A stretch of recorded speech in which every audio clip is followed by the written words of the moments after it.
Hello, everybody, and welcome back to Politics Now, where I talk about modern politics in modern America. Today, I'm going to be giving my first prediction for the Republican primary for 2024, and we have a lot of challengers in this race so far. So I got some of the main ones, and then I grouped the other more less notable ones who basically will get maybe 0.1% of the vote in the other category. So yeah, let's just roll with it. And we are going to be doing Iowa, New Hampshire, South Carolina, and Nevada because we're on the assumption that it will be like last time where the first four states will be Iowa, New Hampshire, and the other ones. Aye. So we're going to start off with Iowa. Now, Iowa is very interesting because a lot of the candidates are up in the polls, but Trump is just absolutely cleaning the floor with them because he has a very strong base in Iowa. Trump has a lot of voters in Iowa. He sort of has that Rust Belt appeal in Iowa, even though it's not really a Rust Belt state. Iowa is more so the North Dakota, South Dakota, Nebraska type state, where it's more so just Central America. And it isn't like the Minnesota, Wisconsin, Michigan, Ohio. He doesn't have that kind of appeal, but it's still close enough to the other Midwestern states that he has a great base in there, which gives him a lot of advantages, but also you sort of still have those neocons and the more so anti-Trumpers who more so like a neocon moderate approach. So DeSantis and all the other people running for the title of president in this race, that they have more of an appeal than Trump because they're going to get those non-Trumpers, neocons, like the George Bush type of people, and they have more of an appeal in Iowa than any of these other states. Maybe like North, maybe South Carolina and New Hampshire, they have more an appeal.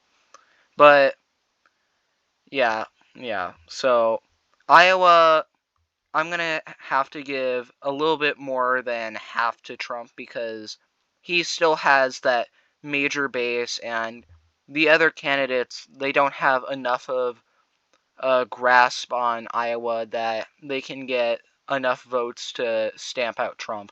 And Trump has pretty much the polls and the chops to meet it. And then we'll give DeSantis, yeah, 25% of the vote would be nice.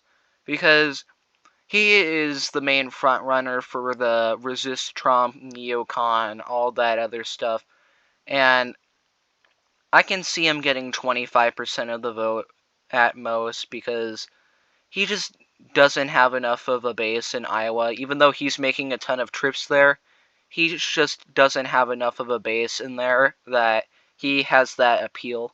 He more so has the appeal in the Sun Belt, but Trump has advantage in the Rust Belt, which will give him the win here. And then we'll give, like, Mike Pence will probably give 7%, Nikki Haley will give her maybe 5%, Scott will give 2%, Christie another one, and then all the other ones go to the other ones, but they don't get any votes, so we'll put that as 0. And Trump has a pretty good lead to start off with, but there's 3 other states for the first 4 states, so let's move on to New Hampshire, and here is more so a lot of the independent left-leaning people who are gonna really like the more so center-right neocon DeSantis and Mike Pence, Nikki Haley. They'll probably like them a lot more, so I can see Trump getting probably half of the vote, and DeSantis, I'll give him a little, I think I'll give him 27% because he has more of an appeal here than he does in Iowa. And then Pence, I'll give him 2 votes.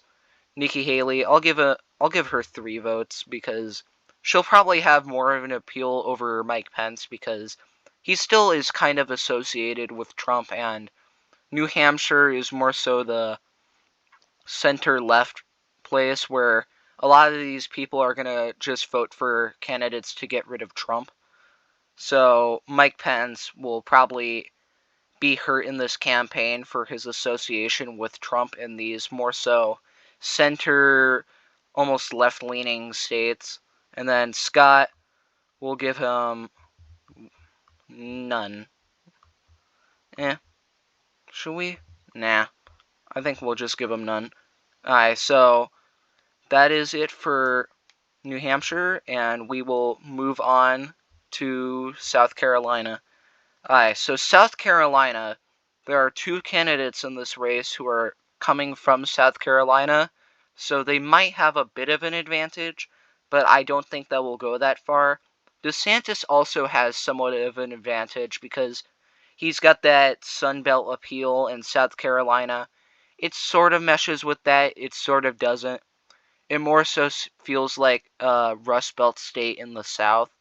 It sort of has that Kentucky, Tennessee kind of thing where, I mean, it is in the South, but it doesn't really feel like a southern state. It doesn't feel like the Florida, Alabama, Georgia, Louisiana, Arkansas type.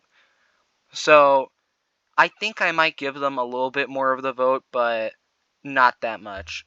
I think Trump could probably get maybe a little bit over 50%. DeSantis will give him 24, 20.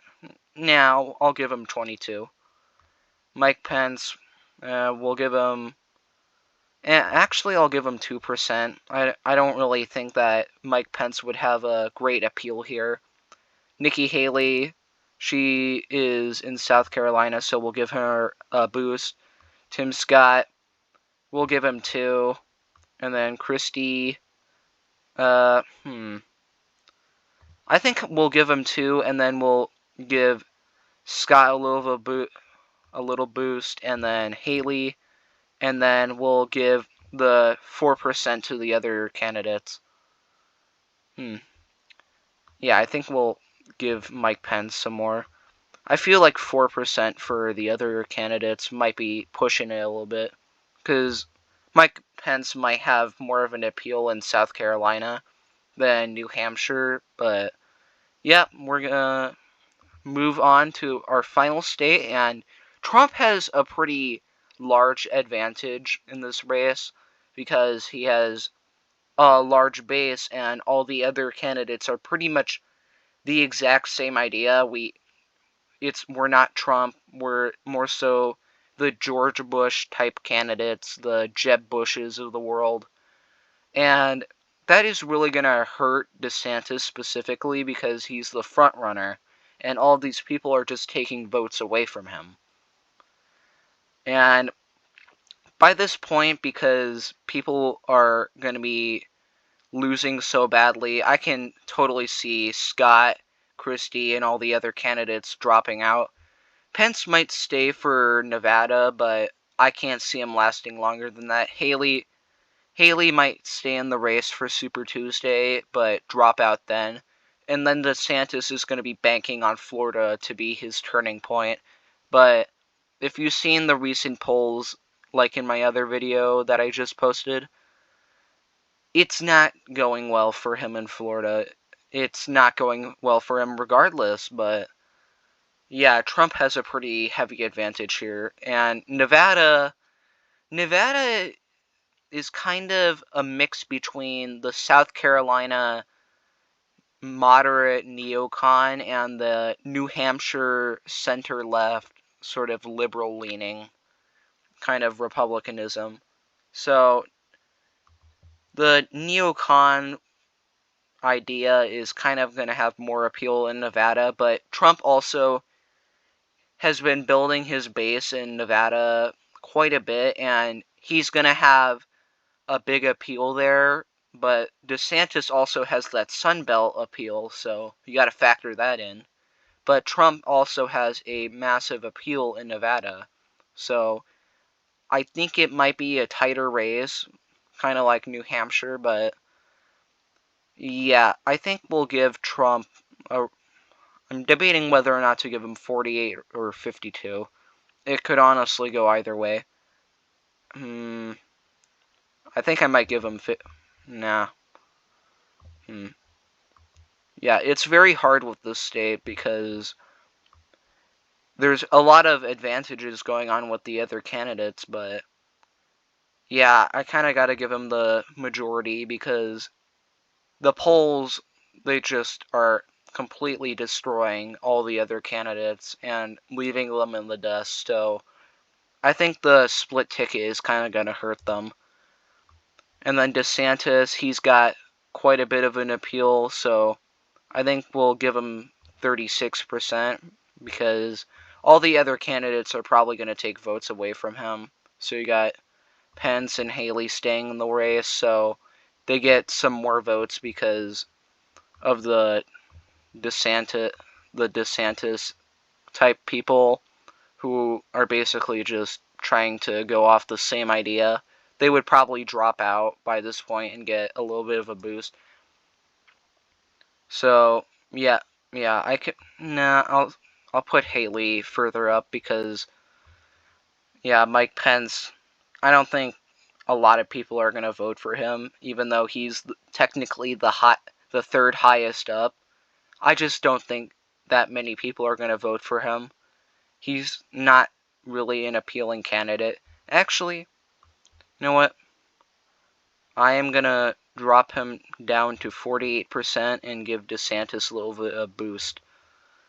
This will be one of the closer states, but Trump will still win. All of these states, I can guarantee you, Trump will win. That is one of the firmest. That is one of the firmest That is one of the firmest predictions I can make. Yeah, sorry for the stuttering, but yeah, this is one of the easiest choices that I can make that he wins all the states because the first four are probably going to be the easiest to win for Trump.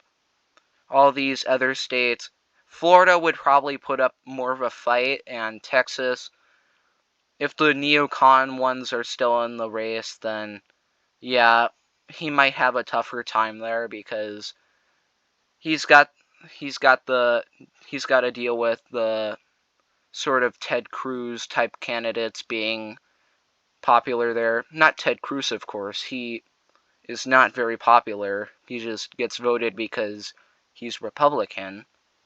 But yeah, the first four states, they might be pretty easy for Trump to win. DeSantis would put up a good fight, but once we get to Florida, it's pretty much game over for him. He's just going to drag it out longer than it has to be, and there will be no point. He'll just lose. But that's it. What did you guys think? Did you think that I did it wrong? Of course I did it wrong. But you can make your own map and post it in the comments. Not the map. But yeah, bye.